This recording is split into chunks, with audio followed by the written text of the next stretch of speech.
Hello, Miss Stewart here. Here's a copy of the text for today. I'm going to read it to you. There's also a copy on the website so you can read it yourself if you prefer. Again, it's another story by the Brothers Grimm. There was once a poor man and a poor woman who had nothing but a little cottage and who earned their bread by fishing and always lived from hand to mouth. But it came to pass one day when the man was sitting by the waterside and casting his net that he drew out a fish entirely of gold. As he was looking at the fish, full of astonishment, it began to speak and said, "Listen, fisherman, if you will throw me back again into the water, I will change your little hut into a splendid castle."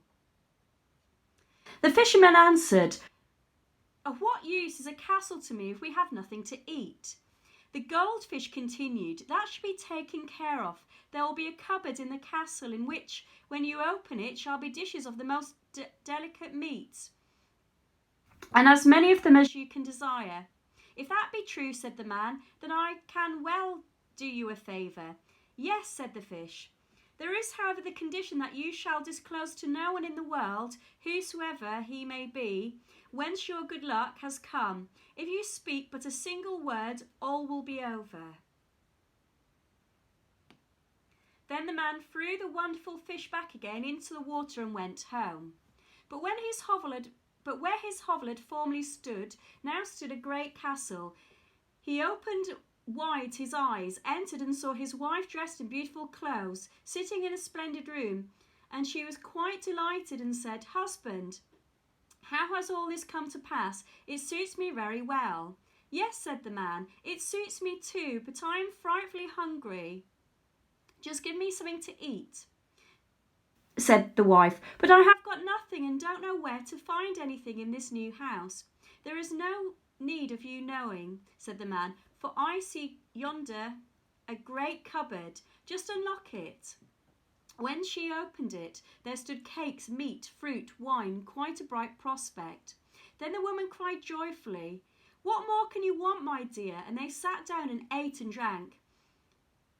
When they had enough, the woman said, "But husband, whence come all these riches?"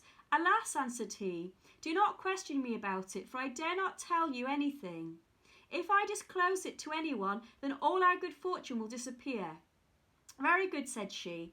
"If I am not to know anything, then I do not want to know anything."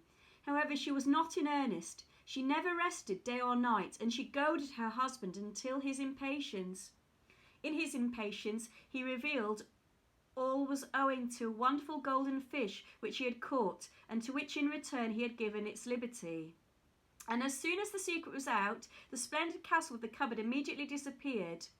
They were once more in the old fisherman's hut. The man was obliged to follow his former trade and fish.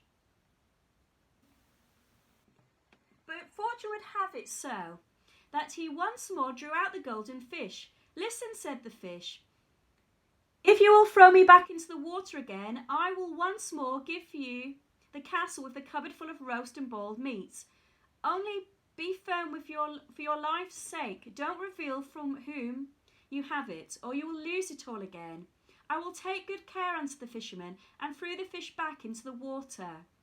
Now at home everything was once more in its former magnificence, and the wife was overjoyed at their good fortune, but curiosity left her no peace, so that after a couple of days she began to ask again how it had come to pass, and how he had managed to secure it. The man kept silence for a long time, but at last she made him so angry that he broke out and betrayed the secret.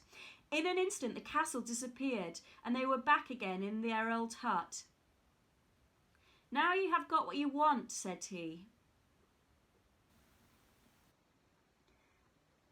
"and we can gnaw at a bare bone again." "Ah," said the woman, "I had rather not have riches if I have not to know from where they came, for then I have no peace."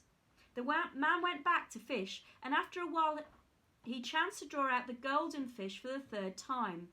"Listen," said the fish, "I see very well that I am fated to fall into your hands. Take me home and cut me into 6 pieces.